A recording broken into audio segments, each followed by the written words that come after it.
के 11:30 बज रहे थे। अमावस की रात थी, इसलिए चांद आज आसमान में नहीं दिख रहा था। इस कारण अंधेरा आज कुछ ज्यादा ही डरावना लग रहा था। लेकिन इस डरावनी रात के सन्नाटे को किसी के जूते की आवाज भंग कर रहे थे। जेलर रूप सिंह अपने 2 सिपाहियों के साथ राउंड पर था। वो हर एक बैरक के अंदर टॉर्च लगाकर देख रहा था और ये तस्दीक कर रहा था कि सभी कुछ ठीक है ना। रूप सिंह का ट्रांसफर 2 दिन पहले ही इस जेल में हुआ था। पहले उसकी ड्यूटी दूसरे जेल में थी। रूप सिंह ड्यूटी के मामले में बहुत सख्त था। उसे जरा सी भी लापरवाही बर्दाश्त नहीं थी। राउंड के क्रम में ही उसे 2 सिपाही सोते हुए दिखे। रूप सिंह का गुस्सा उन दोनों सिपाहियों पर टूट पड़ा। तुम लोगों को क्या सोने के लिए पैसे मिलते हैं? हाँ, मेरी जेल में ये सब नहीं चलेगा। अगर इस समय कोई कैदी भाग गया तो? उन दोनों सिपाहियों को हड़काकर रूप सिंह आगे की बैरकों की निगरानी करने को चल पड़ा। 2 सिपाही अब भी उसके साथ चल रहे थे।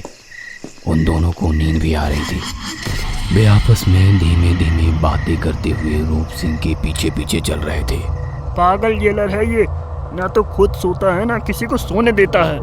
अरे रात बनी है सोने के लिए, ना कि ड्यूटी करने के लिए।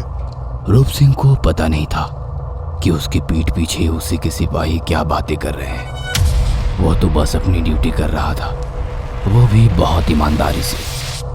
राउंड पूरा करके वो अपने ऑफिस में आकर बैठ गया और कैदियों की पूरी गिनती फाइल में नोट करने लगा। अचानक उसे ऐसा लगा कि किसी के रोने की आवाज आ रही है। उसके कान खड़े हो गए। इतनी रात को किसके रोने की आवाज आ रही है? उसने गौर से फिर से उस आवाज को सुनने की कोशिश की, लेकिन उसे कोई आवाज नहीं सुनाई दी। फिर अचानक से उसे रोने की आवाज आने लगी। उसने ऑफिस की खिड़की से बाहर देखा।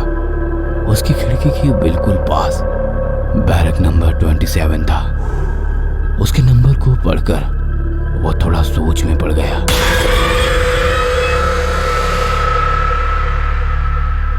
फिर उसे लगा कि हो ना हो ये आवाज वहीं से आ रही थी, लेकिन वह आवाज एकाएक आनी बंद हो गई।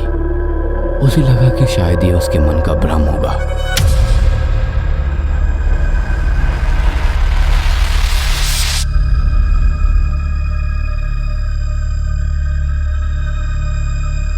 रूप सिंह फाइल का काम करके अब फ्री हो गया था। रात के 2:30 बज रहे थे। उसे भी अब नींद आने लगी थी। उसका मन गर्मा गर्म चाय पीने को होने लगा। उसने एक सिपाही को आवाज लगाई, लेकिन सिपाही ने उसकी बात का कोई जवाब नहीं दिया। रूप सिंह बाहर गया तो देखा कि सिपाही कुर्सी पर बैठे बैठे ही गहरी नींद में सो रहा था। वह उसे डांट कर जगाने ही वाला था कि उसे लगा कि बैरक नंबर 27 के पास से रोशनी आ रही है। इस समय बैरक में रोशनी? इस समय तो सारी लाइटें बंद रहती हैं। लगता है बैरक नंबर 27 का कैदी भागने की फिराक में है। उसने अपने सिपाही को जगाया। सिपाही जाग कर भी नींद में ही था। रूप सिंह ने उसे जोर से डांटा। सिपाही की नींद तुरंत खुल गई। जी साहब, क्या हुआ साहब? तुम लोग नहीं सुधरने वाले। मैंने कहा था ना कि मुझे ड्यूटी पर सोने वाले लोग पसंद नहीं है। हाँ, मैं तुम सबकी शिकायत ऊपर तक पहुंचाऊंगा। अरे सर, गलती हो गई। आपसे गलती नहीं होगी साहब। तुम्हारी इस गलती का क्या परिणाम होने वाला है पता है? जानते हो ना हमारे जेल में कितने खतरनाक कैदी बंद है। ज्यादातर पर हत्या के मुकदमे हैं, वो भी एक नहीं कई। ऐसे में कोई अगर भागकर बाहर चल गया तो फिर से समाज के लिए खतरा बन जाएगा। सर, आपके रहते हुए किसकी हिम्मत जो यहाँ से भाग जाए? तब रूप सिंह ने उसे बताया कि बैरक नंबर 27 में अभी अभी रोशनी देखी है। वहाँ जरूर कुछ गड़बड़ है। वे दोनों बैरक नंबर 27 के पास गए, लेकिन वहाँ से कोई रोशनी नहीं आ रही थी। उन्होंने बैरक के अंदर टॉर्च भी जलाकर देखा, लेकिन सब कुछ ठीक था। लेकिन उस रात के बाद रूप सिंह के साथ हर बार यही घटना घटती। रात को उसे किसी के रोने की आवाज आती और बैरक नंबर 27 की लाइट जलती हुई दिखती। वह इस पहेली को सुलझा नहीं पा रहा था कि आखिर ऐसा क्यों हो रहा है, क्योंकि जब भी वो अपने सिपाही के साथ वहां जाता तो उसे वहां ना तो कोई रोशनी दिखती और ना ही किसी की रोने की आवाज आती। एक रात वो अकेले ही टॉर्च लेकर बैरक नंबर 27 की ओर चल पड़ा और उसके वहां पहुंचते ही बैरक की लाइट बंद हो गई, लेकिन बैरक के अंदर से रोने की आवाज आती रही।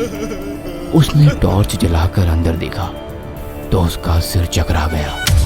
उसने देखा कि बैरक नंबर 27 का कैदी एक कुर्सी पर बंधा हुआ है और जेलर उसे लगातार मारे जा रहा है। जेलर और कैदी दोनों का मुंह दूसरी दिशा में है, इसलिए रूप सिंह उसका चेहरा नहीं देख पा रहा है।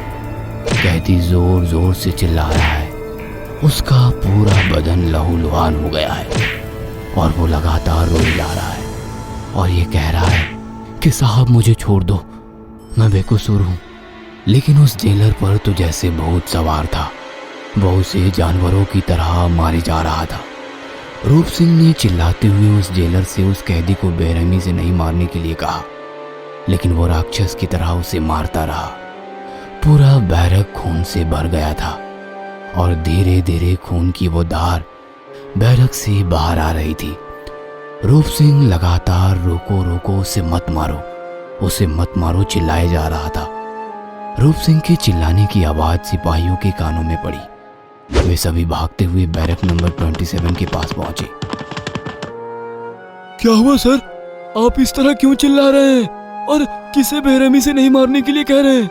टूट गई तुम लोगों की नींद? हाँ, दिख नहीं रहा वो पुलिस वाला इस कैदी को मारे जा रहा है। ये खून की धार नहीं दिख रही तुम्हें?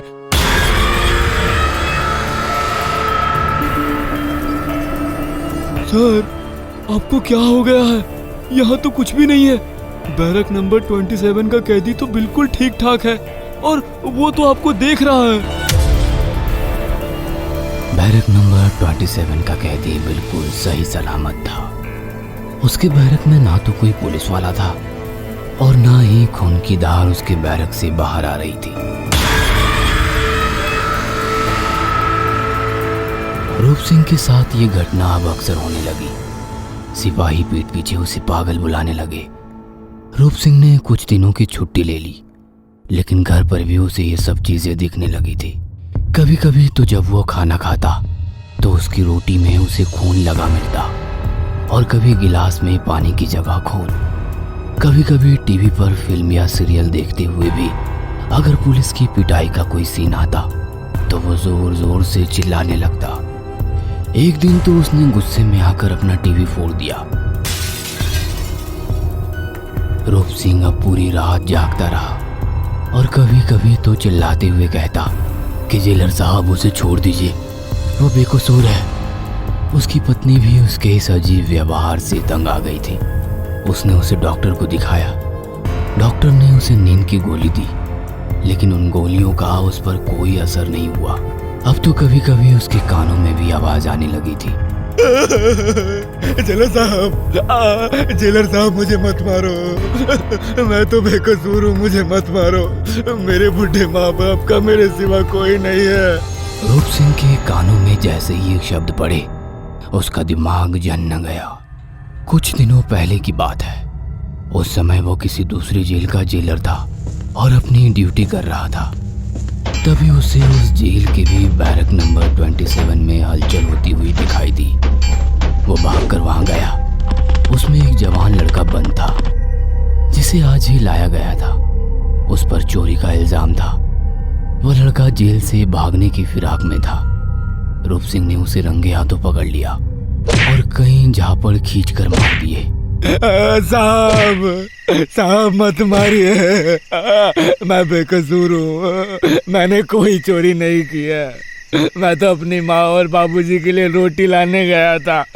वो तो दूसरे लोग थे जो उस दुकान में चोरी करने के लिए घुसे थे। पता नहीं पुलिस मुझे क्यों पकड़ कर ले आई। साहब मुझे जाने दीजिए ना, मेरे बाबूजी भूखे हैं, वो मेरा इंतजार कर रहे होंगे। साहब मुझे जाने दीजिए। ये कहकर वो लड़का फिर से भागने की कोशिश करने लगा। रूप सिंह को बहुत गुस्सा आया। उसे लगा कि वो मामूली सा लड़का उसे चैलेंज कर रहा है। रूप सिंह ने गुस्से में अपना आपा खो दिया और उसे बैरक के अंदर बंद करके जानवरों की तरह मारता रहा। वो बेचारा चिल्ला चिल्ला कर ये कहता रहा कि साहब मैं बेकसूर हूँ, मुझे छोड़ दो, लेकिन रूप सिंह पर तो कोई भूत सवार हो गया था। वो उसे मारता रहा, उसे पूरा लहूलुहान कर दिया। खून की धार बैरक के बाहर तक आने लगी। उसके सिपाही लोगों ने भी अपने साहब को उसे छोड़ने को कहा, लेकिन उसने नहीं छोड़ा। आखिरकार वो लड़का मर गया। रूप सिंह पर इंक्वायरी बैठी, लेकिन उसका पिछला रिकॉर्ड बहुत अच्छा था और साथ ही किसी भी सिपाही ने उसके खिलाफ गवाही नहीं दी, इसलिए उसे कुछ नहीं हुआ। लेकिन रूप सिंह को अब अपनी गलती का एहसास होने लगा था, इसलिए बाद में उसने खुद ही अपना ट्रांसफर इस जेल में करवा लिया।